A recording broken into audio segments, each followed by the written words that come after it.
कैसे हैं आप सभी लोग। एक बार फिर से स्वागत है आपका हमारे YouTube channel study with Yogesh इसमें।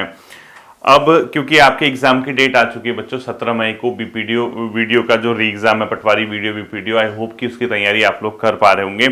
पिछले लगभग 8-10 दिन से क्लासेस नहीं आई हैं आपकी, क्योंकि मार्च फाइनल की वजह से थोड़ा सा ऑफिस में जो काम होता है बच्चों, आप लोग जब डिपार्टमेंट में आएंगे कल के दिन आप लोगों का सिलेक्शन होगा तो आप समझेंगे, क्योंकि मार्च का जो फाइनल होता है कई काम उसको क्या करने होते हैं, क्लोजिंग का होता है। तो इस वजह से थोड़ा सा व्यस्तता की वजह से टॉपिक प्रिपेयर करने का टाइम नहीं मिला। उसके बाद क्योंकि अब ऐसा होता है कि एक बार आप वहां भी हाथ डालो इधर भी डालो, तो दोनों चीजों में कहीं ना कहीं तालमेल बिठाना कभी कभी टफ हो जाता है। इसलिए मैंने इसको थोड़ा सा ब्रेक दिया था, ठीक है। क्योंकि एग्जाम की डेट भी है, इकोनॉमी सर्वे, उत्तराखंड का करंट अफेयर, ये सबसे महत्वपूर्ण आपके वीडियो वीपीडीओ पटवारी लेखपाल एग्जाम के लिए होने वाला है। साथ ही साथ आपका, क्योंकि कुछ एग्जाम ऐसे हैं जैसे आपका अपर पीसीएस और लोअर पीसीएस का प्रीलिम्स आने वाला है कुछ समय बाद, इसके साथ साथ ही संभवतः आरओ का विज्ञापन भी बहुत जल्दी आपका रिलीज होगा। तो कुछ ऐसे एग्जाम आपके सामने यहाँ पे दिखेंगे जिसकी आप लोगों को ये economy survey, Uttarakhand current affairs, national international current affairs की बहुत ही उसमें उपयोगिता साबित होती है। वो चीजें आप सबसे पहले कवर कराई जाएंगी, क्योंकि जो आपका पटवारी वाला एग्जाम है सबसे पहले वही एग्जाम अब आपका है 17 मई को उसकी डेट दी गई है। तो उस एग्जाम के लिए सबसे ज्यादा फोकस किया जाएगा आर्थिक सर्वे वाले पोर्शन पे, ठीक है। आर्थिक सर्वे का ये मतलब नहीं कि सिर्फ हम 2024-25 या 25-26 के उसमें आंकड़े उठाएं, उसके साथ साथ कई चीजें उसमें कवर होती हैं। सरकार की कौन सी योजनाएं चल रही हैं, किस योजना में क्या प्रावधान है, किस योजना को किस वर्ग के लिए बनाया गया है, उसका उद्देश्य क्या है, तो तमाम प्रकार की जो चीजें होती हैं वो आर्थिक सर्वे के अंदर कंप्लीट होती है। तो हम लोग क्या करेंगे बच्चों, आने वाले कल से, यानी जो कल आपकी वीडियो आएगी यहां से आर्थिक सर्वे की क्लासेस शुरू करेंगे, ठीक है। 10 से 12 क्लासेस हम आर्थिक सर्वे कवर करेंगे। तो उससे क्या होगा, आपका एक बहुत ही बेहतरीन तरीके से, यानी बेहतर तरीके से आपका आर्थिक सर्वे में कमांड बनेगा। वही आर्थिक सर्वे में क्या करूंगा, आपका लिंक करूंगा। लिंक मतलब जो आपकी उत्तराखंड की चीजें हैं, जहां जहां से क्वेश्चन उठता है वहां उसको क्या कर दूंगा, लिंक करूंगा। तो आपके लिए क्वेश्चन समझना और उसको पेपर में अगर आता है उसको डील करना बहुत ही क्या हो सकता है, आसान साबित हो सकता है, ठीक है। इसके अलावा, क्योंकि मैंने आपसे ये कहा था जब भी आपका 17 मई जो डेट आएगी वीडियो एग्जाम की, उसके लिए आपको पूरा डेडिकेशन दिखाना है, क्योंकि ये एग्जाम पहले हो चुका है बच्चों एक बार। वो जो गलतियां आपसे हुई उस एग्जाम में, अगर आपको लगता है कि थोड़ा स्कोर कम रह रहा था, जो भी था उसमें, ठीक है, उसको सुधारना है। तो मैं यही कहूंगा बच्चों, बाकी जो पुरानी चीजें हैं, आप इतिहास कितना खोद लीजिए उत्तराखंड का, कुछ नया नहीं मिलेगा। आपने जो पढ़ा हुआ है उसको डाइजेस्ट कीजिए, उसको सही तरीके से। मेन चीज क्या है, आने वाला क्वेश्चन गलत नहीं होना चाहिए। अब 100 नंबर का पेपर है, कौन सा आपको 100 में से 100 लेके आना है। भाई उत्तराखंड के इतिहास के 2-3 क्वेश्चन टफ आते, 4-5 क्वेश्चन टफ लगा लीजिए, आप छोड़िए ना उसको, उसके पीछे क्यों पढ़े हैं। इसके अलावा जैसे आप लोग कहते हैं कि उत्तराखंड में बोली भाषा वाला आ रहा है, 4-5 क्वेश्चन वो छोड़ दीजिए। तो बचा हुआ जो 90 नंबर का पोर्शन है उसको जो आप अगर अच्छे से तैयार कर लेंगे, तो 90 में से अगर 72, 74, 75 अगर आपका स्कोर हो पाता है तो आपका कहीं ना कहीं सिलेक्शन के चांसेस बन जाते हैं। 90 का मतलब जो बचे हुए 10 क्वेश्चन है, कई लोगों के तो तुक्के से भी सही हो जाते हैं 2-3 क्वेश्चन, और कई लोगों के ऐसे होते हैं कि जो आने वाले क्वेश्चन वो भी गलत हो जाए, तो ओवरऑल बैलेंस रहता है, ठीक है। तो उसमें ज्यादा समय नहीं देना है आपको। सबसे ज्यादा समय आपको रीजनिंग के क्वेश्चन में तय कीजिए कि 10 में से 8 नंबर आपके रीजनिंग में आने चाहिए। किसी भी मतलब आप सेक्शन में देखोगे या किसी भी सेक्टर में देखोगे तो आप अपना पूरा एक तरीका बनाओ। जैसे 20 नंबर की हिंदी है, 10 की आपका रीजनिंग है, 40 नंबर का आपका उत्तराखंड है, बाकी 25-30 नंबर की आपकी जो जीएस है। प्रत्येक सेक्टर को आपको क्या करना है बच्चों, सही से एक प्रकार से देखा जाए तो एक शेड्यूल के अंदर रखना है उसको, और उसको ये देखना है कि कौन से पोर्शन में आपकी कमांड अच्छी है उसको कम समय दीजिए, किस पोर्शन में आपको लगता है कि आपकी बहुत अच्छी कमांड नहीं है उसको थोड़ा सा समय दीजिए। और मैं तो यही कहूंगा बच्चों, रीजनिंग में आपके अगर स्कोर हो गए तो आपका काम बन जाएगा, ठीक है। साथ ही साथ जो आपका दूसरा सेक्शन है बच्चों, इसमें एक महत्वपूर्ण जो सेक्शन आता है आपका, वो आता है उत्तराखंड और नेशनल इंटरनेशनल करंट अफेयर के साथ साथ उसके आर्थिक सर्वे का, ठीक है। वो एक बहुत ही इंपोर्टेंट सेक्शन है। वहां अगर आपने समय दे दिया, उस चीज को अगर आपने सही कर दिया, तो आपका यहां से क्वेश्चन गलत होने से रहा, ठीक है। तो मैं वही बताना चाह रहा हूं, कल से हम लोग क्या करेंगे, आर्थिक सर्वे की क्लासेस को कवर रखना, ठीक है। इस एग्जाम के लिए इकोनॉमी सर्वे 1 प्लस रीजनिंग का portion 2, UK current affairs 3, national current affairs 4। ये एक ऐसी चीजें हैं बच्चों, 4 सेक्शन जहां से आपको अच्छा खासा स्कोर करना पड़ेगा, ठीक है। यानी जो यहां से क्वेश्चन आता है वो गलत नहीं होना चाहिए, यही नया भी है।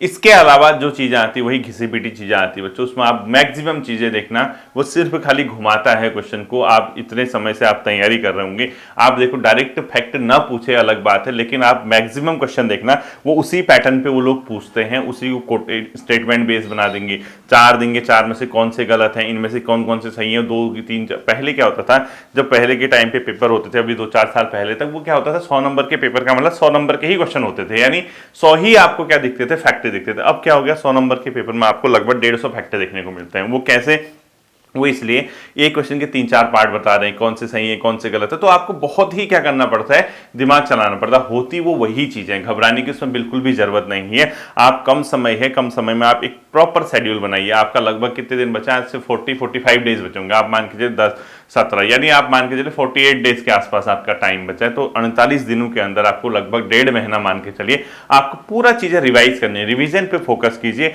और जैसे ही आपका एग्जाम समय नजदीक आएगा, फिर एग्जाम से पहले मैं आपको बताऊंगा क्या क्या किस तरीके से पेपर को अटेम्प्ट करना है, ठीक है।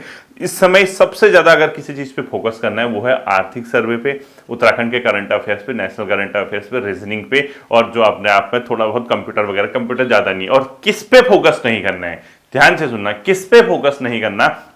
जैसे आप देखते हो कि उत्तराखंड के 2-3 क्वेश्चन ऐसे आते हैं कि हर कुमाऊनी बोली में इसको क्या कहते हैं, गढ़वाली। भाई उसमें क्या करोगे उसको पढ़ के, वो होना सही है तो वैसे भी हो जाएगा, नहीं होना है तो आप कुछ भी कर लीजिए, क्योंकि ये तो कुमाऊनी भाषा में किसको क्या बोलते हैं, गढ़वाली में किसको क्या बोलते हैं, जौनसारी में किसको क्या बोलते हैं, वो तो उस क्षेत्र के बच्चे को ज्यादा पता रहता है और वो प्रैक्टिकली जानता भी है बचपन से। अब आप इस उम्र में आके उन चीजों को याद करोगे किसको क्या बोलते हैं, तो कहीं ना कहीं चीजें आप समय बर्बाद कर रहे हैं 1-2 नंबर के लिए। इससे अच्छा वो जो 1-2 नंबर के लिए आप समय बर्बाद कर रहे हैं, वो उस सेक्शन में दीजिए जहां पे आपका स्कोर क्या रहता है, कम रहता है। बाकी सारा रिवीजन करना है आपको, बहुत फोकस वाले टॉपिक, ये वाली चीजें जो मैंने आपको बताई है, इस पे सर्वाधिक क्या करना है, फोकस करना है बच्चों। इसके अलावा जैसे मेन चीजें हैं, अब आप कहोगे सर विंसर ईयर बुक का कौन सा पोर्शन पढ़ना है परीक्षा। विंसर ईयर बुक जो लेटेस्ट वाली आई है, जितनी क्लासेस मैंने उसमें कराई हैं बच्चों, वो करंट अफेयर्स की दृष्टि से महत्वपूर्ण है विंसर ईयर बुक की, जो पिछले बार का करंट अफेयर था, यानी 2025 का। और अक्सर आपने देखा होगा, आप किसी भी एग्जाम में पार्टिसिपेट करते हैं राज्य स्तरीय, तो विंसर ईयर बुक के क्वेश्चन उसमें रहते हैं। तो करंट अफेयर्स की दृष्टि से अगर आप देखेंगे तो मोर देन इनफ है बच्चों, क्योंकि अगर आपने पिछले वर्ष जो क्लासेस कवर कराई थी मैंने, उसका जो करंट अफेयर्स का फोल्डर देखा होगा, लगभग 8 से 10 वीडियो मैंने 2025 में करंट अफेयर्स की कराई थी उत्तराखंड के परिप्रेक्ष्य में।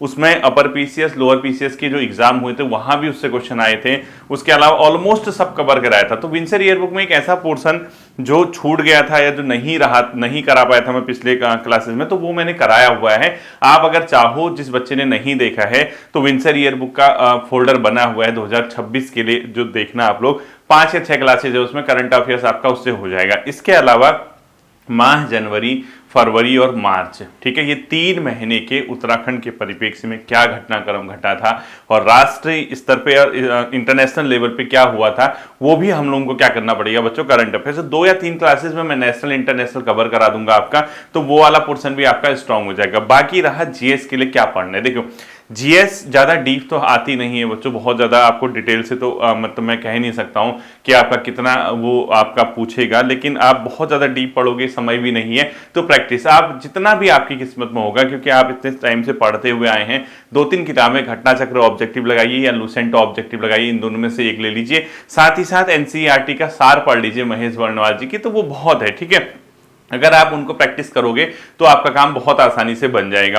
कंप्यूटर के लिए बहुत समय देने की जरूरत नहीं है, मोटा मोटा एक अनुमान आप देखना, जो सिलेबस में आपका दिया हुआ है, आपको मैंने एक सिलेबस अगर अधीनस्थ सेवा चयन आयोग का देखोगे, कंप्यूटर का आजकल उसने एक सेपरेट सेक्शन रखा हुआ है, उसमें पूरा लगभग 5 यूनिट दी हुई है कंप्यूटर के सिलेबस की।